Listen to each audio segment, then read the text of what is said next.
Why does the word morality leave most of us with an unsettled feeling? In order to have any kind of meaningful dialogue on ethics, a discussion of morality must take place. One can argue that there is no such thing as ethics without morality. We need to be comfortable discussing morality in a variety of contexts and standing up for it when the time is right. Learning to make moral judgments is a significant step toward making compliance to rules an internal part of our character. The workplace is a unique setting to talk about moral decision making because some areas of the workplace are highly regulated by rules. Where do we draw the line at work? Do we all agree that taking sick days when we're not sick is wrong?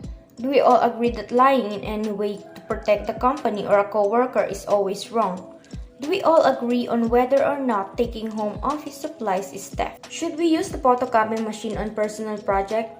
Should we use the company's computer laptop on our second job? Can we pocket a little extra cash by pledging the travel expense report that no one seems to notice? Should one keep quiet about an unnoticeable but costly manufacturing mistake? When everyone else seems to ignore inflated sales and financial numbers, would you report it or will just go with the flow? On the surface, many of these dilemmas, it may seem obviously wrong, but a room full of people probably couldn't come to a unanimous verdict on any of these decisions. There are always those nagging gray areas, and most workplace ethical dilemmas fall into this area. Examples of situational issues in a workplace may include the misuse of company time or property, peer pressure, lying, conflicts of interest, following rules, obeying laws, or interpersonal conflicts. These are conflicts of conscience and you can choose to do them or not. The key to dealing with them is to understand why you succumb to temptation. If you are like most people, you usually make decisions about situational dilemmas based on what's right for you at the time of the crisis. Here is an example of issues that arise when using technology and networks.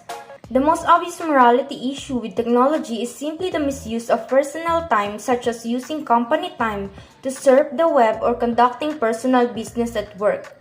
This includes surfing inappropriate websites unrelated to work, chat rooms, viewing pornographic or racist sites. There is also the misuse of bandwidth, such as running programs, downloading music, or other kinds of operations that take up bandwidth. Email issues include invasion of privacy by failing to protect personal information, customer information, and confidential company information, wasting time for personal email, inappropriate use such as soliciting, harassment, or running an outside business, email viruses, and hacking. In cases of workplace conflicts, how does the personnel management resolve it? Workplace conflicts occurs when ideas, interests, or behaviors of two or more employees or employee groups clash. This clash can take on many forms ranging from a minor exchange of words to potential workplace violence. Finding ways to effectively manage workplace conflict is imperative to create an environment which is positive and productive. Workplace conflict can have many different causes. Sometimes it's a result of conflicting interests or communication or unclear expectations. Conflict management programs are designed to help supervisors and employees to find peaceful and effective resolutions to this type of conflicts and many others. The following ground rules to resolving workplace conflicts can be effective as you manage these issues in the workplace. First, set ground rules. Ask all parties to treat each other with respect and to make an effort to listen and understand others' views. Ask each participant to describe the conflict, including desired changes. Direct participants to use I statements, not you statements. They should focus on specific behaviors and problems rather than people. Third, ask participants to restate what others have said. Fourth, summarize the conflict based on what you've heard and obtain agreement from participants. Fifth, brainstorm solutions. Discuss all options in a positive manner. Sixth, rule out options the participants agree are unworkable. Summarize all possible options for a solution. And finally, assign further analysis of each option to individual participants. Now, let's talk about the basic duties of workers and duties of employers. Workplace health and safety is regulated by the Occupational Health and Safety Act, commonly referred to as the OHSA or the Act. Some people even call it the Green Book under the Act. Maintaining a healthy and safe workplace is a shared responsibility among the employer, supervisor, and the workers themselves. This concept is known as the Internal Responsibility System or IRS, and it's the underlying principle of the Act. It means that we all work together to identify and control hazards and prevent injuries. The employer may be the owner or the person everyone knows as the boss. A supervisor would include a person who was either in charge of a workplace or authority over a worker. And a worker is generally any person who gets paid to perform work or supply services. But there's an exception. Co-op students, interns, and apprentices are also considered workers under the Act. Each workplace party has very specific duties and responsibilities. The employer is ultimately responsible for establishing the health and safety program.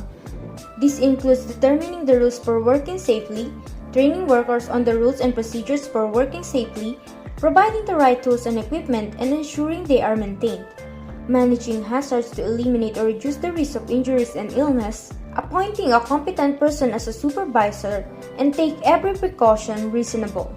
In general, a supervisor is responsible for training workers on how to do their job safely, enforcing rules including the use of safety equipment and machine guarding, and take every precaution reasonable. Workers have duties too. Some of the basic duties of a worker in a workplace include the following. As a worker, you must take reasonable care to protect your own health and safety, as well as the health and safety of other people who may be affected by your acts or omissions at work. In order to meet this duty, workers must read the workplace safety and health posters as well as rules and regulations. Use or wear the required protective equipment or PPEs while working. Report hazardous conditions to the employer. Report any job-related injury or illness to the employer and seek treatment promptly. Not engage in horseplay or similar conduct that may endanger yourself or any other person.